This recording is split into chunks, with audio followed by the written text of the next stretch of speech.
Family Farms. I'm Bryce, and this is kind of my first video here on YouTube that I've actually put a decent amount of work into and show myself in, and I'm gonna bring you guys along with me today. I got a couple things I'm doing over the course of a couple days here. I'm currently waiting on my local ag retailer to come and spread some pelletized lime with I think it's an 8-way cover crop blend that I have. I had my neighbors come and put about 8,000 gallons of hog manure an acre on it, and in my last video, if you did see it, I used their 4955 John Deere tractor and their Kraus disc to disc in the hog manure.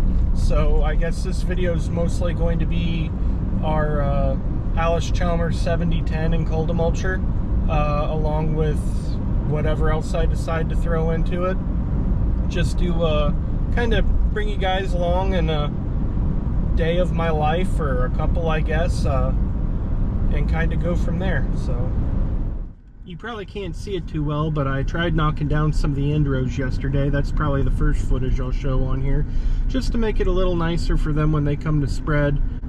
It won't be as rough on the end rows for them to turn around.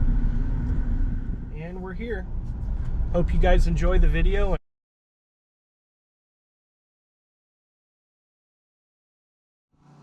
Something that's pretty unique about this 7010 Allis-Chalmers we have is it's actually pretty rare.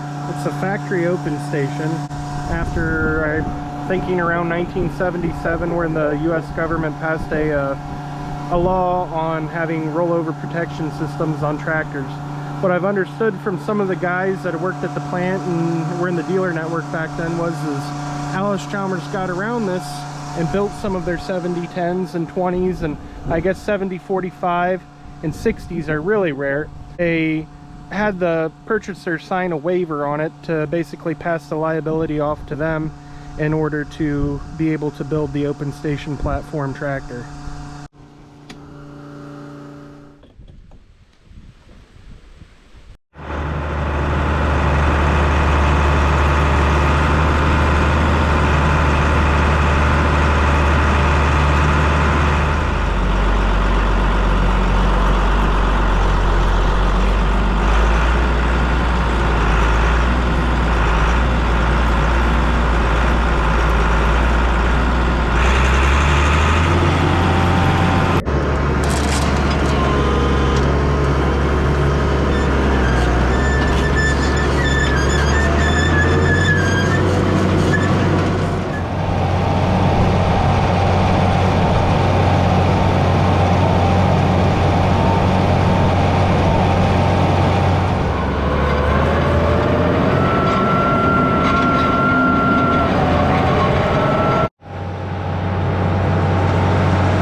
much of a tillage guy, but this year I had 8,000 gallons of hog manure put on an acre. Part of the reason they disc it first, and it kind of saves it from running down into the cracks going directly to the tile. So I don't usually get hog manure, but I prefer to use that. I think it's a lot better fertilizer and you get a lot more bang for your buck.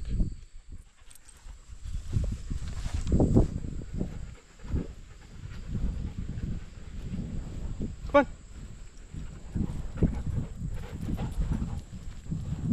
There they go.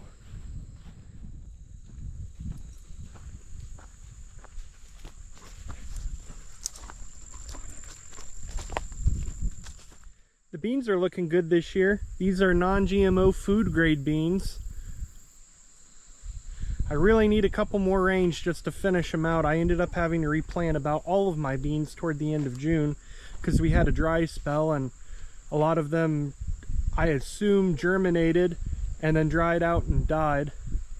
I took this little detour today because I went to go start one of the tractors. I'm kind of rearranging the barn while I'm still waiting on that fertilizer, and one of them had a dead battery, so I had to run back home and get the battery charger because naturally it wasn't at the farm. And I thought, you know what, it's a nice cool morning today. There's a nice breeze. We've got 5 dogs, but these 2 over here are kind of my babies, you might say. And what a nice day to just kind of take a small little walk with the dogs and enjoy the Sunday morning. Your mom is gonna kill me, Andy. Look at all those things in your beard. Look at them. Well, I guess that'll give her something to do later. One of my goals with this channel is I'm a pretty big fan of Just a Few Acres farm, and I'm pretty interested in the Joel Salatin approach of farming. And our farm has all of these big, lush, vegetated tree lines. And one of the things I'd like to do, we've got a grove back here just behind our main farm up here with this nice wide lush area back to it.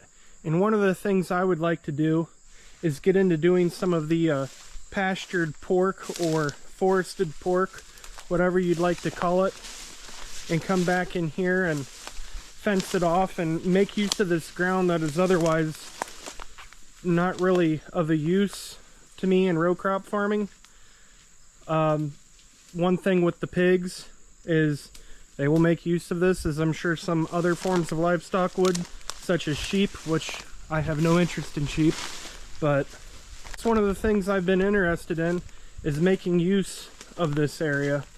I mean, we've already got an old property line fence here, and it goes back along there into a nice lush grove, and I think it would be a good place to raise some hogs. I don't know what you guys think. I guess, do any of you raise any forested hogs or hogs on pasture or anything along those lines? I really want to turn my farm more towards the food to table type style farming. I still want a grain farm, but I want to stack enterprises on top of what I'm already doing, just to make, you know, the potential of someday becoming a full-time farmer and leaving the off-farm job a little more lucrative. Pepper, are you having fun? You on to something, aren't you, girl? Oh, Andy's got to come investigate. Can you just imagine having some little pigs out here running around eating all this foliage and keeping the brush back and just, you know, doing what pigs are meant to do. Root around, live in the woods. Obviously, you'd still have to feed them some form of grain. And wall around back here, have the time of their life. I'd probably do something more along the lines of a Duroc or Berkshire cross. More of a heritage breed. One of my other goals is I'd really like to get into feeding poultry. I'd like to have a small cow and calf herd, and like I said, just stack different enterprises on ground that we have that has potential that we're not really gleaning any success or use from, that otherwise, you know, most industrial farmers, which I kind of am on some level, would just probably want to come in here and tear all this out and farm it. But the amount that it would cost to tear out all of this would probably be pretty exorbitant, and I don't really want to do that, and I don't think my grandma would really want that. So why not go ahead and use this for something else that I could make money from, something that I could get enjoyment from, because most of my enjoyment is actually from the livestock side. I grew up listening to stories of my grandpa talk about being raised on his farm that his dad had, and they had sheep, and obviously he was born in the late 20s, so it was kind of the stereotypical, every farmer had some chickens, hogs, cattle, maybe a milk cow to feed their family, and that's what interests me. I like row crop farming. It's enjoyable, but I used to feed steers and I had a lot of fun over that. You know, you grow your corn or your soybeans, you haul it to the elevator, you send it away, most likely goes to China or a food processing plant and becomes high fructose corn syrup, soybean oil, something that you don't really get to enjoy. When you feed cattle, especially if you can raise your own corn or any form of stock, at the end of the day, you don't have to ship it halfway around the world. You actually get to enjoy it. You get to eat it and really reap the rewards of what you have in such a way that it's just a little more enjoyable to me than, you know, shipping it across the ocean to China or a food processing plant or corn ethanol plant. It's something you can use your 5 senses with to enjoy. And that's what I want to do. I don't want to build a $500,000 hog house. Well, actually, I think they're getting to be more around $750,000 to $1 million hog barn. I don't want to have all of the CFO headaches with it. I don't want thousands of gallons of liquid manure to try and have to dispose of every year and have a manure management plan. I enjoy being small. I would like to grow a little bit, but I enjoy actually being able to, you know, sell my product to a family is what I'm hoping to do, and know that I'm actually feeding my local community. I'm supporting small agriculture. I'm giving people healthy food that I essentially raised. There's just an enjoyment to it that I just don't really feel like I can describe with just growing corn and beans. I guess if you guys are already farming like this, have an interest in it, or enjoy the products from a farmer's market, I'd like to hear about it in the comments section. I'm also looking to learn, as this is kind of what I want to do. I've talked about it for quite a few years, just as I've talked about opening up a YouTube station, but I want to hear your input. I want to hear how it's worked for you. Fun fact about Pepper, I don't know if she'll do it because it's been a while, but she used to ride in the semi with me everywhere when I was flatbedding, but she also likes to ride on the tractor. We'll see if she crawls up. Pepper, you want to go for a ride? Come on. Come on up here. Let's go for a ride. Come on. Come on. You're thinking about it. Come on up here. Oh, you just going to stand there? You got to jump. Come on. There she is. So you guys will probably see more of her in some of my upcoming videos riding on the farm equipment. That's what she likes to do. She likes to be with her dad, and Andie, on the other hand, has a nervous breakdown on the tractor. And I think she's a little bit aggravated she's not up here with us. So with that being said, I think I'm going to get off of here. Everything's out here in the barnyard because I'm trying to rearrange the barn. And hey guys, I'm just getting off work off my day job here, and looks like they showed up and they're spreading my cover crop seed, and I guess I'll start working around with them.